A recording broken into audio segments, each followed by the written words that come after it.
What's up, guys? In today's video, we're going to be going over the recent visits that just occurred over there in Afghanistan. And I first want to start off by giving my condolences to the family members that have lost their loved ones over there due to what happened today. But we're going to go ahead and look at this press conference and see what they have to say. Thanks. It's a hard day today. As you know, 2 suicide bombers assessed to have been ISIS fighters detonated in the vicinity of the Abbey Gate at Hamad Karzai International Airport and in the vicinity of the Baron Hotel, which is immediately adjacent. The attack on the Abbey Gate was followed by a number of ISIS gunmen who opened fire on civilians and military forces. At this time, we know that 12 U.S. service members have been killed in the attack, and 15 more service members have been injured. A number of Afghan civilians were also killed and injured in the attack. We are treating some of them aboard HKIA. Many other Afghan civilians have been taken out to hospitals in town. We're still working to calculate the total losses. We just don't know what that is right now. Their loss weighs heavily on us all, and I'll talk a little bit more about that as we go through my prepared remarks. We continue to focus on the protection of our forces and the evacuees as the evacuation continues. Let me be clear, while we're saddened by the loss of life, both U.S. and Afghan, we're continuing to execute the mission. Our mission is to...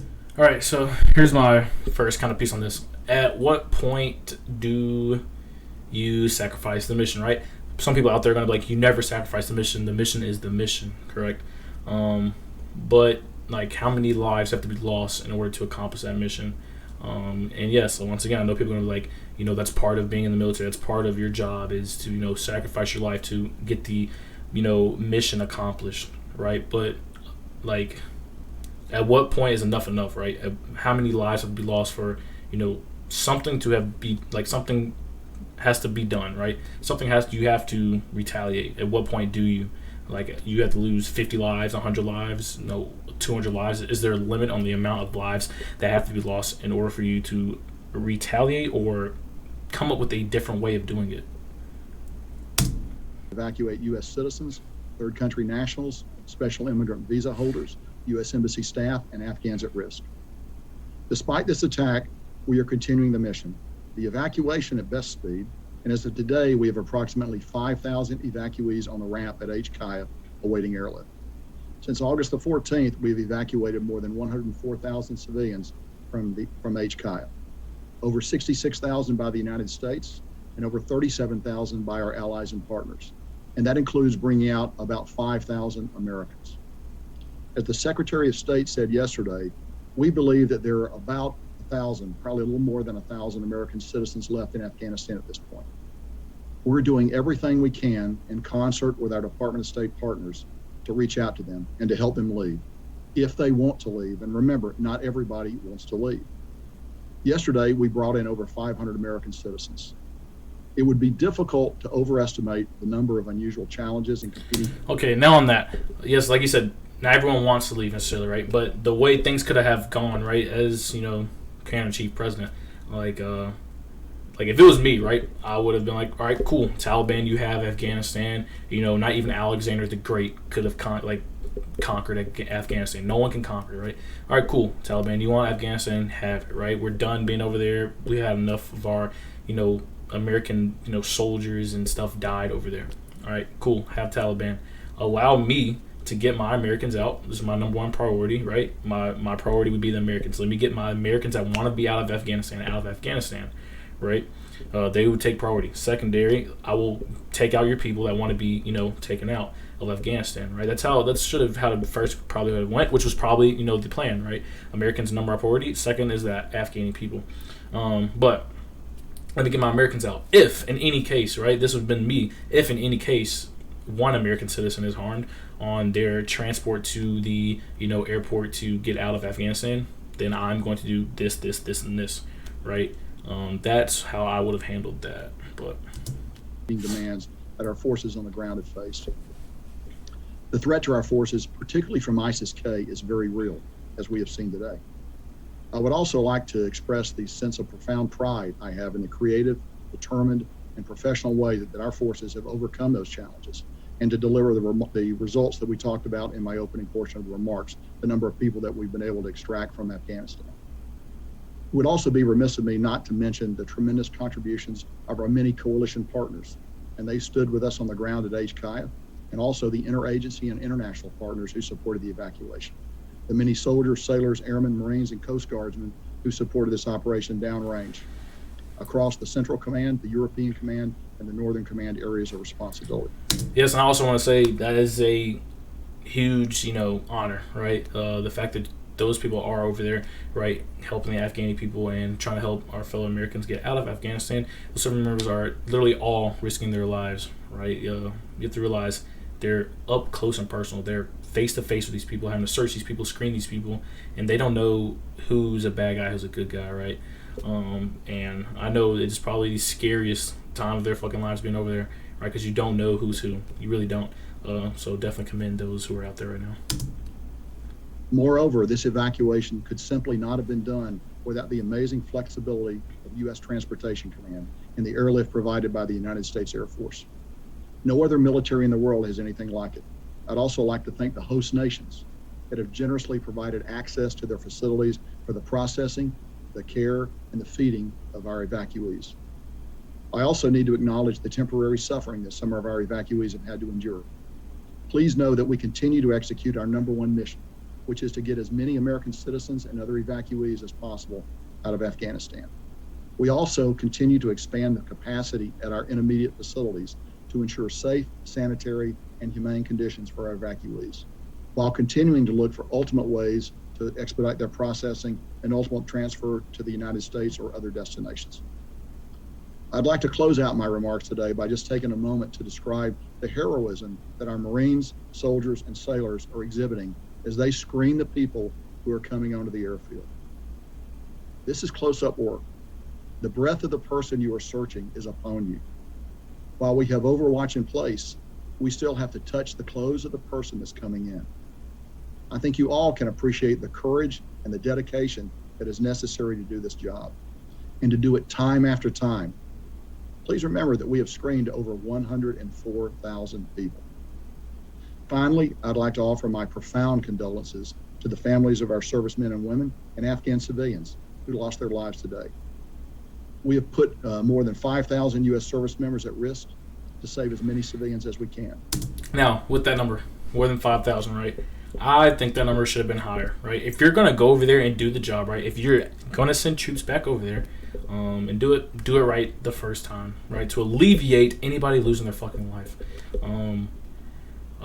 The fact that, Americans are really only holding security on the actual, airport itself. There's not really any Americans just kind of, along that cordon, right? So the cordon is basically an outer ring, right? No one's really outside the that fucking their airport holding security, right? That is the security. You'll hear about it, but the Taliban is holding that security. And all that, and like you said, they're up close and personal. And in order to search these people, they have to touch them. They have to do all this other stuff. Sure, there's different ways I believe they could have went about it. Maybe try to tell the Afghan people that are coming there, don't wear bulky clothes. Have only like a fucking one layer of clothing on, or you have to fucking. It's harsh, but you need to strip down to like your fucking underwear before you come up to the fucking, like, I don't know what it has to be. Like, sure, some people like, Troll, you're fucking retarded, that's unrealistic.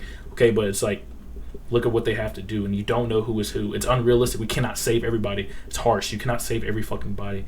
But at the same time, like I said, how many people have to risk their lives? How many people have to, lose their lives for, the next step to be taken, which is, God, like, I hope not, but like fucking war again in Afghanistan. It's a noble mission, and today we have seen firsthand how dangerous that mission is. ISIS will not deter us from accomplishing the mission, I can assure you of that. All Americans can and should be proud of the men and women of the armed forces who are facing these dangers head on, with their international partners and all our other friends that are with us. And we appreciate your thoughts and prayers for all our service members who are carrying on this mission today. John, I'm now ready to take questions. Thank you, General. We'll start with Lita. Thank you. General McKenzie, Lita Baldor with AP, thank you for taking the time to do this. Can you give us your assessment of the ISIS threat going forward? What are you seeing on the ground now? Does this cut the evacuation short, do you believe? And are people able to get onto the airport now? And then finally, the president has warned that any attacks against the U.S. would be answered. Will this attack be answered militarily by the U.S.?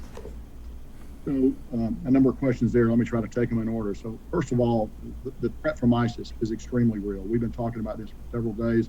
We saw it actually manifest itself here in the last few hours with an actual attack. We believe it is their desire to continue those attacks, and we expect those attacks to continue. And we're doing everything we can to be prepared for those attacks. That includes reaching out to the Taliban, who are actually providing the outer security cordon around the airfield. Now, this blows my fucking mind, right? You're asking the Taliban to do the security. The Taliban, right? I'm going to say it one more time. The fucking Taliban. You're relying on the Taliban, right, to do that outer cordon of security and, pre-check people before they come to the actual gates. The fucking Taliban. People act like it's like they just cool off. So I'm like, oh, yo, what's up, bro? Like, what's good? Like, no, motherfucker, I'm not cool with you, bitch. Like, no, like, what? And you think the Taliban's all of a sudden like, oh, yeah, we love America. Like, oh, yeah, we're going to make sure to do our job very thoroughly. Like, no, motherfucker. Like, they're probably just like, nah, who cares? Come on through. It's going to be like getting checked to go on, like, a side of a fucking bar or a club. They just pat you down real fast and, like, go in. Like, that's probably what they're fucking doing. They're not doing a thorough fucking check. They're not doing anything, probably. They're probably just letting people flow in.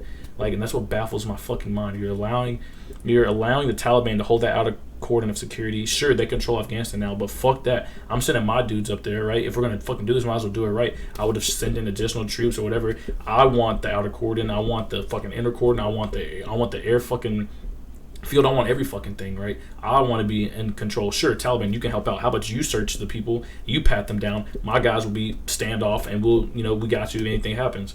Or, that's how that should have been kind of done. It just baffles me that, yeah, what do you expect? The Taliban is your outer fucking cordon. They're your security before they come to your gates. You think the Taliban's going to really give a fuck what happens? They don't even give a fuck about their own fucking people. So why the fuck would they care about actually searching, people before they get to the gate? To make sure they know what we expect them to do to protect us. And we will continue to coordinate with them as they go forward. We are continuing to bring people onto the airfield. We just brought a number of buses aboard the airfield over the last couple of 3 hours. So we continue to process. We'll continue to float people out.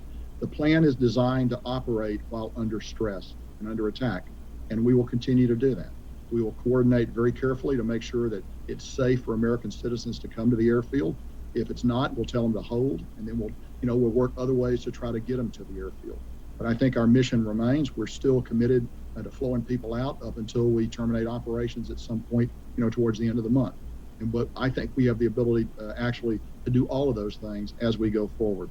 Let me just come back one moment, and you talked about going after ISIS. Yes, if we can find who's associated with this, we will go after them. We've been clear all along that we're going to retain the right to operate against ISIS in Afghanistan. And we are working very hard right now to determine attribution, to determine who is associated with this cowardly attack. And we're like, what do you mean to associate? Like, motherfucker. Well, I'm not calling him a motherfucker, but I'm just saying, like put 1 and 1 together. 1 + 1 = 2, right? The Taliban is your outer cordon of security. They're supposed to be pre-screening people, or pre-checking people, patting down people, whatever the fuck you want to say, before they get to the gate. If they got past the Taliban, you didn't hear any Taliban got fucking killed. It was all fucking Afghani fucking civilians and American soldiers and Marines and everybody else. Like, 1 + 1 = 2. The Taliban didn't have any deaths, so it wasn't like the suicide bombers killed the Taliban that was searching them or anything. So they got past the Taliban, so 1 + 1 = 2. No Taliban dead, Americans dead, and Afghani civilians dead. I mean, you don't have to be a fucking retard. Taliban probably lit the fucking suicide bomber through the fucking ISIS cases, suicide bomber through, to allow him to fucking do it. Like I fucking said, they don't even care about their own people, so why the fuck are they gonna care about the American people? So yeah, 1 + 1 = 2. Fuck you. It's probably Taliban and ISIS probably working together. I don't know, just it's speculation. I'm not saying it's the fact, but it's speculation. But I mean, damn, 1 + 1 = 2. I'm just saying, no Taliban fucking died. Prepared to take action against them. 24/7, we are looking for them. And this is literally I don't know if you've seen the movie 13 Hours. This is literally 13 hours like times 10, right? All the Americans are in one location, right? Literally, it's not like I don't know where the Americans at. Like they're spread out. Like no, they're all in one location. Like people, if they really wanted to, could just start like chunking grenades in the fucking compound and the fucking on the fucking airfield, in the fucking airport, like at the gates, like where there's nowhere to fucking go. Like you know what I'm saying? They can come shoot down any fucking like that's like no, like they should have like the Americans should have had the outer cordon, maybe another fucking cordon. Like there should have been like you had to go through like it's shitty to say, but you're gonna have to go through hell if you're trying to get out of Afghanistan. Like you already got to go through hell to get out, but like you're gonna have to get screened and then you're gonna have to get pre-screened to the pre-screener to the screener. You know what I'm saying? Like there should have been a lot of shit just in case. You know what I'm saying? Some ISIS did try to do shit. Cool. We already got forces ahead of the fucking airfield of the fucking airport. Like we already got forces like way up there, right? If we need to, we can send troops up, to support them. But like, what are you gonna do if like the Taliban just says fuck you and just lets anybody fucking through? Like we're not searching anybody, and now you got multiple suicide bombers, or you got fucking all the fucking ISIS-K up there just fucking pinning you down. Like what the fuck are you gonna do? Of course, we got the fucking world's greatest military, but you only have so many people there. Like you have nowhere to go. How are you gonna maneuver outside? They can completely surround you. You're at a fucking airport. You know what I'm saying? So it's like, damn, like what the fuck? David. General David Martin with CBS. 27 casualties is a terrible number. 12 dead. Could you explain the circumstances of these attacks which resulted in such high casualties for the U.S.? Sure, David. So first of all, you will understand that we're still investigating the exact circumstances. But what I can tell you is this. The attack occurred at a gate. And at a gate, we have to check people before they get onto the airfield. We have to ensure they're not carrying a bomb or any other kind of weapon that could ultimately make its way onto an aircraft. So that requires physical screening. You can't do that with standoff. You ultimately have to get very close to that person. So while the airbase itself is surrounded with T-walls, we're well bunkered in. We've done a variety of things to protect ourselves. At these interface points, these gates where people actually come on the airfield, there's no substitute for a young man or woman, a young United States man or woman, standing up there conducting a search of that person before we let them on. Now, the Taliban have conducted searches before they get to that point, and sometimes those searches have been good and sometimes not. Sometimes they've been good, sometimes they're not. No, motherfucker, they need to all be good. Like, no, like, that's why I would have sent my own, like, troops. If you're the president, you might as well, if you're sending motherfuckers over, you might as well send fucking 10,000 at that to get the fucking job done so nobody fucking dies or anything like that. If you're gonna do it, fucking do it all the way. You know what I'm saying? Then put out there, any of my people die, fuck you, we're fucking destroying you type shit. But, like, what the fuck? Like, hell no, I would have had at least, I would quarterback the Taliban. All right, cool, you go and allow me to get my guys out, get your people out. Cool, your guys going to be the one patting down everybody. Your guys going to be one checking for suicide bombers. Your guys going to be doing all this. Like, no motherfuckers been right there by me, type shit. Like, hell no, like, no. I will simply note that before this attack, we had passed 104,000 people through. So this attack is one too many. But we'll evaluate what happened. We'll find ways to always get better. But the key thing is you don't want to let somebody on an airplane carrying a bomb because that could result in even massive loss of life if an airplane were to be destroyed. So you got to do the searches. We work with our Afghan partners on the. All right, so like, just gonna analyze what he just fucking said. Like, he said, yeah, the bombing. Basically, he said bombing was unfortunate, right? It was one too many. It was one too many bombs. Okay, yeah, motherfucker. I'm not calling him motherfucker. I'm not showing him any disrespect. I'm just saying, like, yeah, that's correct, right? That's one too many. It should be 0. The number should be 0. Okay, we got 2 bombs now. He was like, well, good thing it wasn't on a fucking aircraft, and it would have been a massive loss. Fuck that. It should be no loss through this whole entire fucking process. If you know ISIS-K is literally saying we're going to attack y'all, we're going to do whatever. All right, cool, ISIS-K. You want to do that? I'm going to put my guys forward. We're going to get. The Taliban can be along the cordon with the United States, you know what I'm saying? But I would have had that outer cordon. I would have had my guys at least somewhere up there.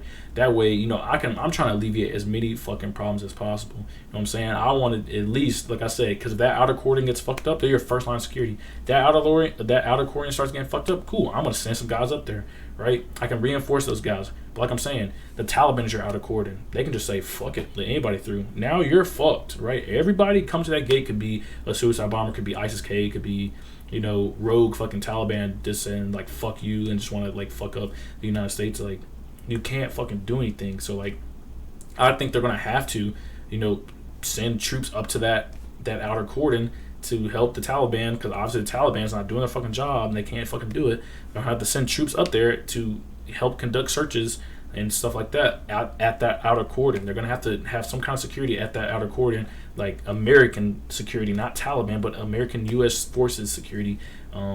Or I think this is just gonna keep on happening, because like I said, the Taliban doesn't give a fuck about their own people. So why the fuck are they gonna care about actually searching? Searching people and all that. That's how I believe that this is going to be done better, or how it should be done better. But like I said, it's not my decision, right? I'm just talking from my own viewpoint. I'm not saying this is how it should be done or anything. That's just how I would do it. Everyone has a different way of doing it. There's not just one certain way to do it. There's multiple different ways you can do it. But I do think the process that is happening right now could be done better in some kind of way.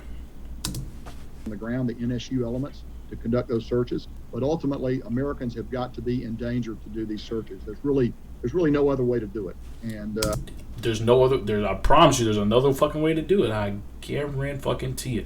Like I'm just saying, for him to say there's no other way to do it, I completely disagree with that statement. There is another fucking way to do it. You can think of some other fucking way to do it. You're telling me that, he's just said, the American soldiers, your life is going to be at risk. Yeah, we already fucking know that going there, right? But don't make me have to be fucking, you know what I'm saying? Don't put even more risk onto me. Yeah, I know I'm gonna have to risk my life going over there. I know ISIS-K over there and all that other, all the other shit over there. But don't just let the motherfuckers just come to me. What? At least give me time to fucking think something. You know what I'm saying? Like I said, they're gonna have to put U.S. troops along that outer cordon. The Taliban is obviously not doing their job. That's a way you can do it different. That's a way you can help alleviate even more, shit from fucking already fucking happening. Again, I cannot tell you how impressed I am with the daily heroism of the men and women that are out there doing this work. Typically soldiers, sailors, and Marines that are doing that work. And they're right up close to thousands of people that are flowing through the airfield. You've all seen the images. And to be able to get up and do it day after day, it's remarkable. And this time, it looks like somebody got close to us. We'll find out why. We'll try to improve our procedures. It is 12 service members dying. Nobody feels that more directly than me and everyone else in the chain of command. And we recognize that we need to continue to evaluate our procedures as we go forward. At the same time, there's a tension there. We have to continue to let people own the airfield, because that is why we are there. We're not there to defend ourselves. We're there to defend ourselves while we process American citizens first, but also the other categories of people that I've mentioned, get them to a place where we can fly them out into a safer, better future. So how the fuck are you going to do that if you're not defending yourself at the same fucking time? What? That's dumb. In my head, that just is not processing with me. Our job is not to defend ourselves. We're trying to, get people out of there so they can get a better future. How the fuck are you going to allow those people to get a better future if you're not defending yourselves and also doing the job that you came there to do at the same fucking time? That just doesn't register in my fucking mind. That's just fucking, that's just a dumb statement to me. I don't understand. Maybe I'm misinterpreting it, but in my point of view, how the fuck are you going to be able to do the first job without defending yourself? If I'm not incorrect, you know what I'm saying? Security is your number one priority, right? And try to accomplish the mission. Especially if you're at one location, security should be your top priority, right? And then be able to actually do the fucking mission. You need fucking security. That is what you need. There should be more people on fucking security than there should be people fucking screening.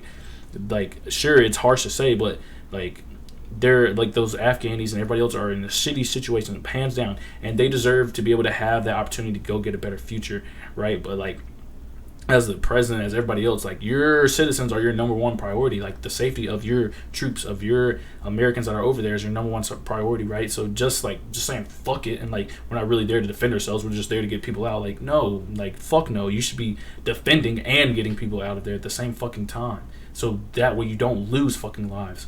But that is my viewpoint on what is currently going on. We're not going to go through this whole entire press conference, but in this 10 minutes of this press conference, it should have just given you enough to actually know what's going on and all that stuff, guys. But I'm going to try to keep you updated as far as this is going to go and all that stuff. Please like the video if you liked it. Also leave your comments down below. What do you think can be done different? What do you think should change? How would you have handled this if you were the president, if you were Secretary of Defense, all that? How would you go about doing this whole entire process? Also, if you have not yet subscribed, please subscribe. Also hit the notification bell because you're not going to want to miss any of my videos. And as always, guys, thanks for watching.